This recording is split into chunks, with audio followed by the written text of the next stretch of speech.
یہ 30 سال سے جو ملک کو لوٹ رہے ہیں, جن کے پیسے باہر پڑے ہیں, جو کہ اربوں خربوں پتی بن گئے ہیں جبکہ ملک مقروض ہو گیا ہے, یہ سارے جو آج اوپر بیٹھے ہوئے ہیں ان کو فائدہ ہوا ہے.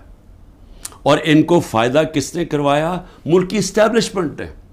اور انہوں نے کامیابی سے اسٹیبلشمنٹ کو استعمال کیا, اور انہوں نے اس اسٹیبلشمنٹ کو ان کے ساتھ مل کے سازش کی. یہ سازش کبھی نہ ہوتی جب یہ دونوں مل کے نہ کرتے.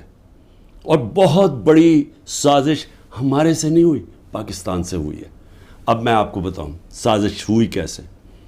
سپریم کورٹ کا فیصلہ آ گیا ہے کہ عمران خان کو غیر قانونی اور غیر آئینی طور پہ اٹھایا گیا, اغوا کیا گیا ہائی کورٹ کے اندر سے. یہ میں نے سازش کر کے اٹھایا تھا اپنے آپ کو. میں نے تو نکلنے سے پہلے صبح کو جب مجھے اندازہ ہوا کہ یہ مجھے پکڑیں گے, حالانکہ میرے اوپر کوئی کیس نہیں تھا, میں سب پہ بیل میں تھا, جب مجھے پتا چلا تو میں نے پہلے کہا کہ وارنٹ دکھاؤ اور مجھے پکڑ لو. تو کیا ضرورت پڑی تھی کہ ڈنڈے مار کے, چیزیں توڑ کے, شیشے توڑ کے, وہ بیچارہ رجسٹری آفس کے سٹاف کو مارا, وکیلوں کو مارا, میرے گارڈز کو بیچارے ان کو مارا. کیا ضرورت پڑی تھی؟ کیا کہ میں دہشت گرد تھا؟ تو جان کے یہ دنیا میں دکھانے کے لیے ویژلز یہ جو گئے ہیں کہ جس طرح مجھے وہاں سے پکڑ کے لے کے گئے ہیں. اور اس کے بعد پہلے سے ہی تیاری تھی کہ جو بھی رد عمل آئے گا وہ پہلے سے تیار بیٹھے تھے کہ انہوں نے یہ بلڈنگ چلانی ہے. اور میں انشاءاللہ جس دن انڈیپینڈنٹ انویسٹیگیشن ہوئی میں ثابت کروں گا. عسکری ٹاورز کا ایک گواہ ہے, اور کوئی پتہ نہیں وہ ویگو ڈالا وہاں پہنچ جائے اور اس کو اٹھا کے لے جائے. اس کی پوری ریکارڈنگ ہے کہ وہاں کیا ہوا تھا. وہ کوئی تحریک انصاف نہیں تھی جب عسکری ٹاور چلایا گیا. اور کیا آج آئی جی پنجاب جو دندناتا پھر رہا ہے, کیا اس سے کسی نے نہیں پوچھنا کہ وہاں سے 2 گھنٹے لگ رہے ہیں, وہ لوگ آ رہے ہیں اور یا پروٹیسٹ کرنے کے لیے, کسی نے نہیں پوچھنا اس سے کہ جناب آپ کی پولیس کدھر تھی؟ ساری جگہ تو ٹیئر گیسنگ کر رہے تھے, ساری جگہ تو کھڑی تھی, ادھر کیوں نہیں گئی؟ اور کدھر گیا وہ سی سی ٹی وی کیمرہ؟ کیوں نہیں اس کی فوٹیج آئی سب کے سامنے؟ کیوں نہیں انڈیپینڈنٹ انکوائری ہوئی؟ کور کمانڈر گھر کی سازش تھی, اور انشاءاللہ یہ سازش آئے گی سامنے جب ہمارا موقف سنا جائے گا. میں نے انکوائری والوں کو بھی کہا جج دونوں طرف سن کے فیصلے کرتا ہے, ون سائیڈڈ فیصلے نہیں کرتا کہ ایک جج جوری ایکسیکیوشنر جناب آپ ہی فیصلہ کر لیں کہ جی یہ انہوں نے کیا اور ان کو پکڑ کے مارنا شروع کر دو, پکڑ کے لو اور ملٹری کورٹس بنا دو تاکہ کچھ چیز نکلے ہی نہ, جیسے مرضی سزا دے دو. تو میری اپنی قوم سے جو میں آج کہنا چاہتا تھا وہ یہ کہ اس کو جس طرح استعمال کیا گیا, یہ نہیں کہ انہوں نے تحریک انصاف کو پلان کر کے ختم کرنے کی کوشش کی ہے, یہ ہماری ڈیموکریسی ختم کر رہے ہیں.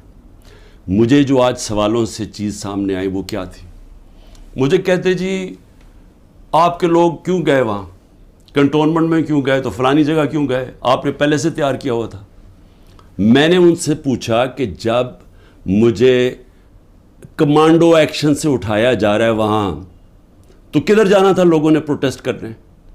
تو اس کی باتوں سے مجھے یہ لگا کہ آپ کو پرامن احتجاج کرنے کی اجازت نہیں ہے کہیں جی ایچ کیو کے سامنے یا کنٹونمنٹ کے سامنے. مجھے بتائیں آئین میں کدھر لکھا ہوا ہے؟ کہیں آئین میں لکھا ہوا ہے تو میں مانوں کہ میں نے قانون توڑا ہے. آئین میں لکھا ہوا ہے کہ آپ کا حق ہے, ہر پاکستانی کا حق ہے کہ جب ناانصافی ہو, سمجھ لیں ناانصافی کے خلاف آپ پروٹیسٹ کر سکتے ہیں پرامن طور پہ. یہ آپ کا آئین کا حصہ ہے. اور ناانصافی ہوئی تھی, سپریم کورٹ نے کہا کہ ناانصافی ہوئی ہے. سپریم کورٹ نے اپنے فیصلے میں کہا ہے کہ غیر آئینی اور غیر قانونی طور پہ عمران خان کو اٹھایا گیا, اور پھر جس طرح ذلیل کر کے مجھے اٹھایا گیا, تو کیا یہ بھیڑ بکریاں تھیں؟ یہ تحریک انصاف کے جو لوگ تھے وہ بھیڑ بکریاں تھیں, چپ کر کے بیٹھ جاتی؟ کیا انہوں نے غلط کیا تھا کہ اگر وہ پرامن احتجاج کے لیے نکلے تھے؟ جی وہ جو جیو فینسنگ میں وہاں بھی پہنچ گیا نا, وہ بھی ساروں کو جیلوں میں ڈال دیا. اس کا مطلب آپ یہ کہہ رہے ہیں کہ آپ ساری جگہ احتجاج اگر کر سکتے تو کریں, لیکن کہیں بھی کنٹونمنٹ کے اندر جی ایچ کیو آپ اس کے سامنے احتجاج نہیں کر سکتے. آپ ذرا غور سے سمجھیں کہ اس کا مطلب کہ آپ نے کہا ہے کہ اگر وہ قانون توڑیں بھی تو وہ قانون سے اوپر ہیں. آپ یہ مطلب ہو گیا نا اس کا.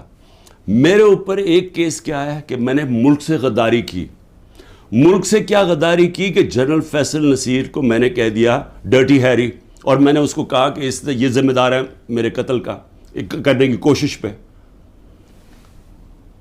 اس کو کہا جی آپ نے ملک سے غداری کر دی. اس کو ملک سے غداری کہہ رہے ہیں. سو اس کا مطلب یہ کہ یا تو وہ جنرل فیصل نصیر قانون سے اوپر ہے, یا آپ نے اس کو لائسنس دیا ہوا ہے کہ وہ کسی کو قتل کر دے, یا تو یہ مطلب, اور یا یہ کہ ہماری جرت کیسے پڑی, کہ ہم کوئی کمی ہے اس ملک میں, کیا ہماری کوئی حیثیت ہی نہیں ہے کہ میں اپنی ایف آئی آر نہیں کٹوا سکتا جو میرا ملک کا قانون مجھے حق دیتا ہے. بھئی مجھے سے وہ پہلی جے آئی ٹی میں پوچھتے جی خان صاحب آپ کے پاس پروف کون سے تھے کہ یہ فیصل نصیر نے کروایا. میں نے کہا آپ نے جو کوئٹہ میں 4 گھنٹے جو وہ قتل ہوا ہے وکیل, اس کے اوپر تفتیش کی تھی, کوئی ثبوت ملے تھے جب میرے اوپر 302 کا قتل کا پرچہ ڈال دیا؟ کیا جب ضلع شاہ جب مرا تھا تو 3 دن میرے اوپر 302 جب قتل کا پرچہ لگایا تھا, آپ نے تفتیش کی تھی؟ تو جب ایف آئی آر کا مطلب ہوتا ہے فرسٹ انویسٹیگیٹنگ رپورٹ, تو جب وہ تفتیش ہوگی تو پتہ چلے گا نا.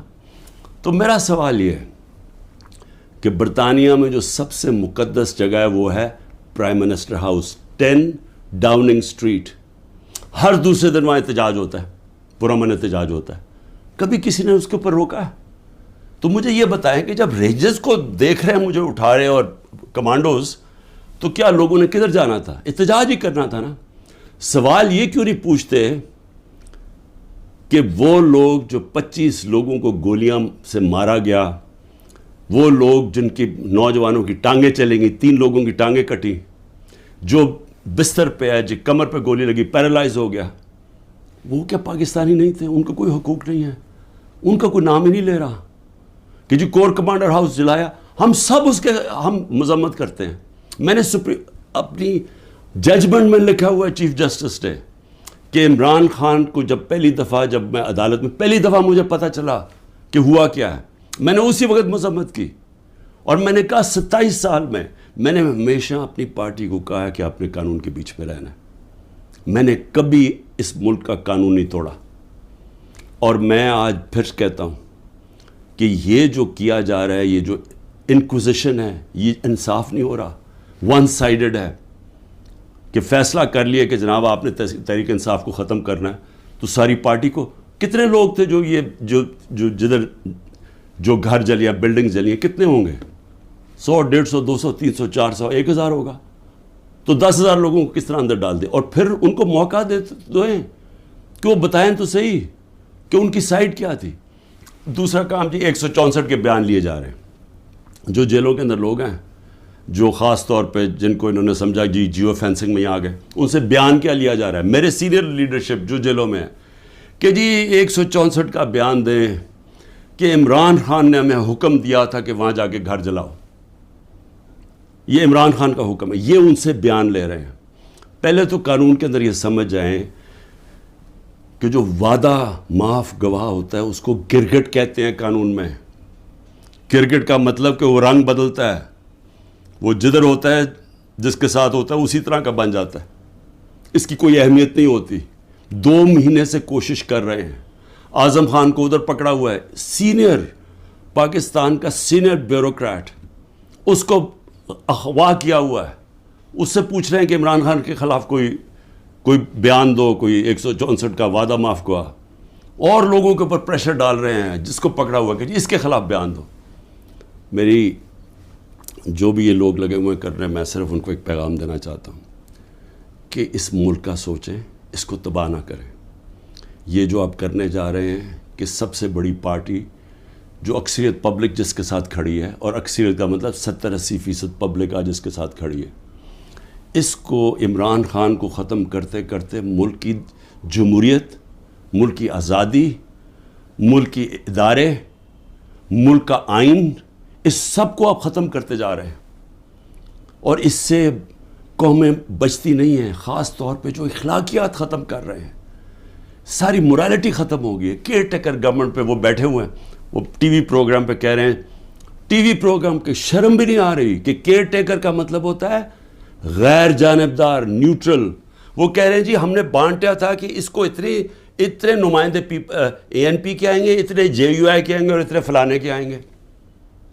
تو یہ تو یعنی اگر ہماری, مجھے افسوس ہے عدالتوں میں بڑا پریشر ہے, لیکن اسی کے اوپر سو موٹر ایکشن لیں کہ کیسے کیئر ٹیکر گورنمنٹ ہو سکتی ہے جو کہ تینوں پارٹیز کی بن گئی ہے.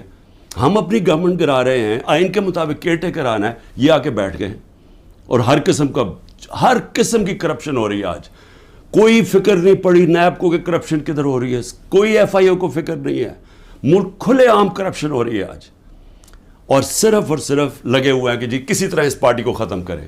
تو میں صرف ایک تو یہ کہنا چاہتا تھا آج کہ میرا یہ جو ہوا ہے آج تفتیش, مجھے حیرت ہوئی کہ وہ یہ, بلکہ وہ ان کے ایسے وہ بول رہے تھے جیسے کہ آپ احتجاج بھی کرنا آپ کے لیے آپ نے کوئی غداری کر رہا ہے ملک کے ساتھ, تو پھر جمہوریت ختم کر دیں, کہہ دیں مارشل لاء لگ گیا, کہیں کہ پھر جناب جو مرضی وہ فیصلہ کریں گے وہ کریں گے. لیکن جمہوریت کے اندر ہمارا حق ہے کہ ناانصافی جب ہمارے سے ہوتی ہے اور سپریم کورٹ نے کنفرم کیا تو اس کے بعد ہمارا رائٹ ہوتا ہے پرامن احتجاج. اور میں پھر سے کہتا ہوں کہ جن لوگوں نے جلایا تھا کور کمانڈر گھر یا جو بھی جلائی ہیں بلڈنگز, ان سب کے اوپر ایکشن لینا چاہیے. میں سب سے پہلے کہتا ہوں, اور ہمیں کوئی انفارمیشن ہو ہم بھی آپ کی مدد کریں گے ان کے اوپر ایکشن لینے کے لیے, کیونکہ ہم نے نہیں کیا. دوسری چیز ہی اسرائیل آیا جی, اسرائیل کے اوپر ایک گورنمنٹ منسٹرز کہہ رہے ہیں کہ جی دیکھیں عمران خان کے, اسرائیل نے عمران خان کے لیے سپورٹ کر دیا. پہلے تو یہ ذرا میرے بیان سن لیں, یہ جب میں پرائم منسٹر تھا, یہ میرے بیان صرف یہاں نہیں ہیں, 2 پاکستان میں بھی ہیں اور امریکہ کے اندر جا کے میں نے یہ بیان دیا ہے. یاد رکھیں امریکہ کے اندر سب سے تکڑی لابی اسرائیل کی لابی ہے. امریکہ کے اندر سننے کے میں نے بیان کیا دیا, اور پاکستان میں بھی جو پرائم منسٹر ہوتے ہوئے. Next questioner. There's been talk about Pakistan forming relations with Israel, and we know the winds of change are blowing through the Middle East. Is this in the cards, and why? I'm afraid I don't know where this has come from. It's not. Pakistan has a very straightforward position, and it was a founder of Pakistan, Quaid-e-Azam, Muhammad Ali Jinnah, who was very clear that, there has to be a just settlement, a homeland for Palestinians, before Pakistan can recognize Israel. جو بھی کوئی ملک کرے, ہمارا تو موقف بڑا clear ہے, اور ہمارا موقف قائد اعظم محمد علی جناح نے 1947 میں کلیئر کر دیا تھا, 1948 میں, کہ ہم اسرائیل کو کبھی تسلیم نہیں کر سکتے جب تک فلسطینوں کو ان کا حق نہیں ملتا, ان کو ایک جسٹ سیٹلمنٹ نہیں ہوتی. جو 2 نیشن تھیوری تھی پیلسٹینین کی, کہ ان کو پورا ایک ان کی اسٹیٹ ملے جو کہ پیلسٹینین فیصلہ کریں, ٹھیک ہے. جب تک وہ نہیں ہوتا, اگر ہم وہ تسلیم کر لیتے ہیں تو ہمیں پھر کشمیر کا بھی, ہمیں ایگزیکٹلی سچویشن کشمیر کا ہے تو ہمیں وہ بھی گیو اپ کرنا چاہنا چاہیے. تو اس لیے پاکستان نہیں تسلیم کر سکتا اسرائیل کو. اب امریکہ میں میری بیان کی کیا اہمیت ہے, کیونکہ یہ جو 2 ہیں نا, نواز شریف اور زرداری یا ان کے بچے, میں چیلنج کرتا ہوں کہ یہ جا کے امریکہ کیا پاکستان میں بیان دے دیں ان کے خلاف, لیکن امریکہ میں جا کے دیں. یہ میں کہتا ہوں کہ ان کی اتنی جرت نہیں تھی کہ جب امریکہ نے اور ہندوستان نے مل کے موڈی کے دورے پہ امریکہ جب جوائنٹ سٹیٹمنٹ دی اور انہوں نے کہا کہ پاکستان کا نام لیا, بائیلیٹرل ٹاکس میں پاکستان کا نام آتا ہے کہ جی پاکستان کراس بارڈر ٹیررزم کر رہی ہے اور پاکستان کو بند کرنی چاہیے. کسی کا بیان نکلا کسی کے منہ سے, کہیں وہ بیٹھا ہوا نواز شریف کہ اس کے منہ سے کوئی آواز نکلی, کہیں زرداری کے منہ سے کوئی آواز نکلی؟ نہیں نکلے گی. جب 400 ڈرون اٹیک ہو رہے تھے پاکستان میں, جو دنیا میں کوئی مثال ہی نہیں ہے کہ آپ جس کے لیے جنگ لڑ رہے ہیں وہ آپ کے ملک میں ڈرون اٹیک کر رہا ہے, ان کے منہ سے ایک لفظ نہیں نکلا. اور میں آج اپنی اسٹیبلشمنٹ سے پوچھنا چاہتا ہوں کہ آپ ان لوگوں کی آج حمایت کر رہے ہیں جن کے اربوں روپے نہیں ڈالر باہر پڑے ہوئے ہیں. یہ کبھی بھی ایک لفظ نہیں کہیں گے ان لوگوں کے پاس جن کو پتہ ہے کہ وہ کسی وقت ان کے، جس طرح وہ روسیوں کے اب ڈالر ضبط کر رہے ہیں نا، ان کی روسیوں کی پراپرٹیز جب سے جنگ ہوئی ہے ضبط کر رہے ہیں، وہ کبھی بھی ان کے ڈالرز، کیونکہ چوری کا پیسہ ہے اور اربوں ڈالر پڑا ہوا ہے ان کا باہر، یہ کبھی ان کے خلاف بات نہیں کریں گے، یہ اپنے ملک کے لیے کبھی کھڑے نہیں ہوں گے. یہ تو ان کو تو ہندوستان سے جان جاتی ہے، کیونکہ ان کو پتہ ہے کہ ہندوستان کی اور اسرائیل کی لابی بڑی مضبوط ہے امریکہ میں، تو یہ تو کبھی بھی نہیں ملک کے لیے سٹینڈ لے سکتے. تو ان کی جو بیکنگ کی جا رہی ہے، میں یہ سوال پوچھتا ہوں کہ آج عمران خان کو تو دہشت گرد ثابت کرنے کی کوشش کی جا رہی ہے. مجھے یہ بتائیں کہ کبھی عمران خان نے ایسی حرکت کی کہ امریکنوں کو میسج بھجوایا جائے اپنے ایمبیسڈر حسین حقانی کے ذریعے میمو گیٹ کے اندر، وہ جو میمو گیٹ تھا، امریکنوں کو کہہ رہا ہے کہ ہماری فوج سے ہمیں بچا لو، اس کو آج پرائم پوزیشن میں بیٹھا ملک کے فیصلے کر رہا ہے. اور دوسرا، جس کو اتنا پیار تھا مودی کے ساتھ کہ اس کو گھر پہ شادی پہ بلا لیا، جبکہ وہ پاکستانی فوج کو پاکستان کے آرمی چیف کو دہشت گرد کہہ رہا تھا مودی. وہ کہتا پرائم منسٹر ٹھیک ہے لیکن وہ تو پتلا ہے، دہشت گرد پاکستانی فوج کو کہہ رہا تھا. ڈان لیکس کے اندر کیا ہوا؟ وہی کہہ رہا تھا نا کہ ہم تو بے بس ہیں جناب، ہماری فوج دہشت گردی کر رہی ہے.